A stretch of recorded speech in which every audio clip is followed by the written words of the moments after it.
spent an immense amount of time, often investing their whole lives, on studying thousands of years of human history, poring over undecipherable languages, discovering ancient artifacts, and visiting long-lost historical sites. These people have paved the once-known path of our past. Religion and philosophies have been a key component of history since the beginning of civilization, but technology hasn't played a large role in telling our history until recently.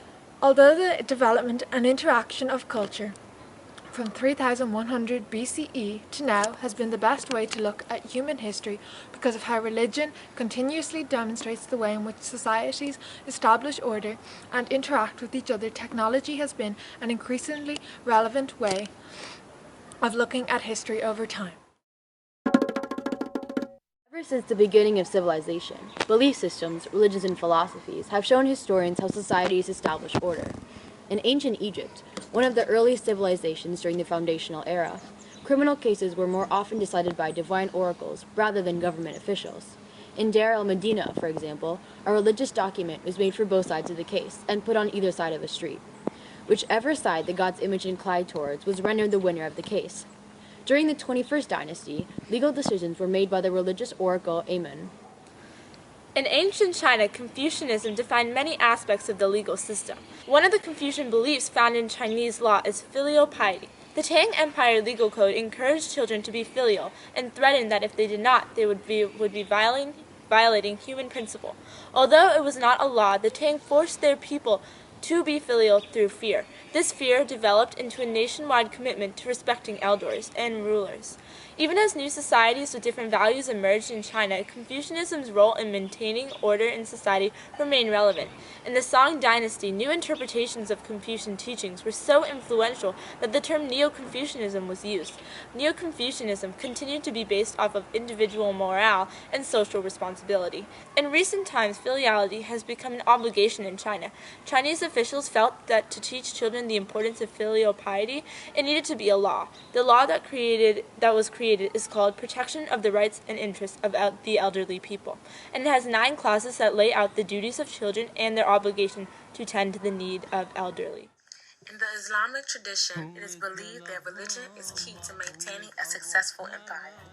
In the Muslim caliphates, there was no separation between church and state. Islamic leader, or the caliph, was both the political leader and the religious leader of the state. It was thought that the leader best able to maintain order was the religious leader. Quranic laws, such as the banning of pork and prostitution, were implemented into the caliphate state laws. Religion is still implemented in state laws today. In Uganda, for example, the legal system is still based off of Christian beliefs. Since the religion arrived during the scramble for Africa, a law has recently been passed criminalizing homosexuality, something that was banned during colonial-era Christianity.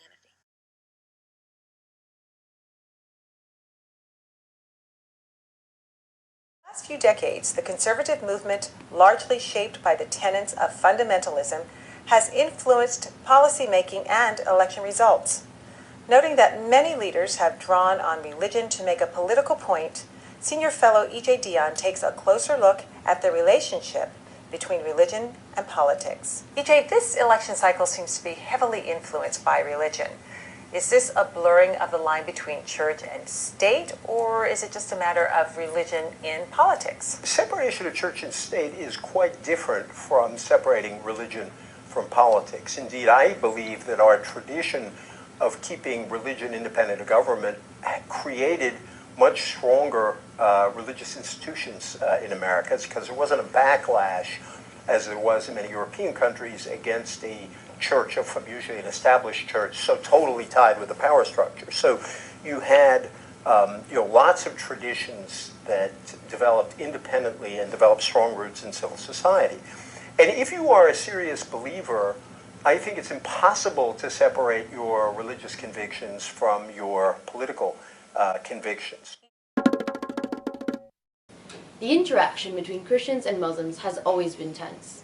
In the early 2nd century, Christians had an inspired military campaign against Muslims. They sent armed pilgrimages to the Holy Land to recover Jerusalem from the Muslim rule, called the Crusades. This was the start of Western Europe's rise to power and would lead into their interaction with Muslim states of Africa. The Islamic reform movement in the 18th century was creating a powerful group of states, and Islam became a political and social force. The Sokoto Caliphate was formed, and it was a large Muslim state that permitted non-Muslims within their empire to follow their religion in exchange for a small tax. The violence started during this time period because anyone who resisted expansion of Muslim rule was killed, enslaved, or forced to convert. The Islamic states at the time had the obvious upper hand, but as time went on, the Christian groups started to fight back.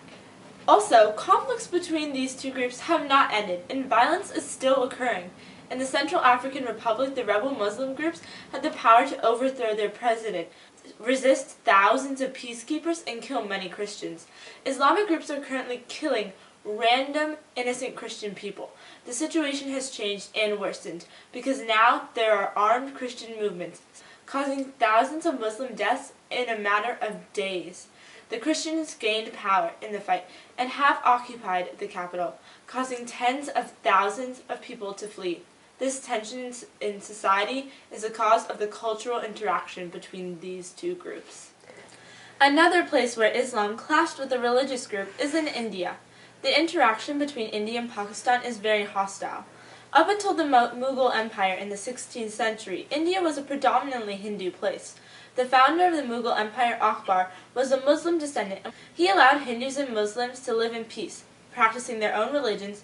He considered himself a center of divine faith and incorporated Muslim, Hindu, Zoroastrianism, Sikh, and Christian beliefs.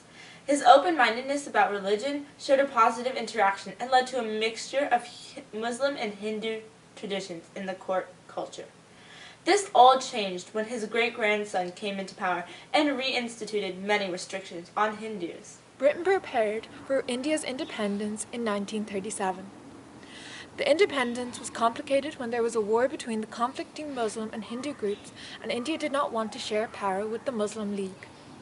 In 1947, the Indian National Congress accepted the partition of India into two states, one Hindu and the other Muslim, which is now India and Pakistan. Many violent outbreaks continued between Muslim and Hindus and used arms to attack other people. This led to around 12 million people leaving their ancestral homes and a huge change in that part of the world. Currently, tensions continue to flare, and recently Indian troops crossed the border and killed a soldier, but claimed to be fired at first. The continuous conflict is a result of the interaction between the two groups nearly 500 years ago and shows the great effect religion can have. Over time, technology has played an increasingly larger role in telling human history. During the foundational era, technology was bare and almost non-existent. This made it extremely difficult to learn about the civilizations of the time. The Indus River Valley, for example, had little technology aside from basic tools and weaponry, giving us little information on what life was like.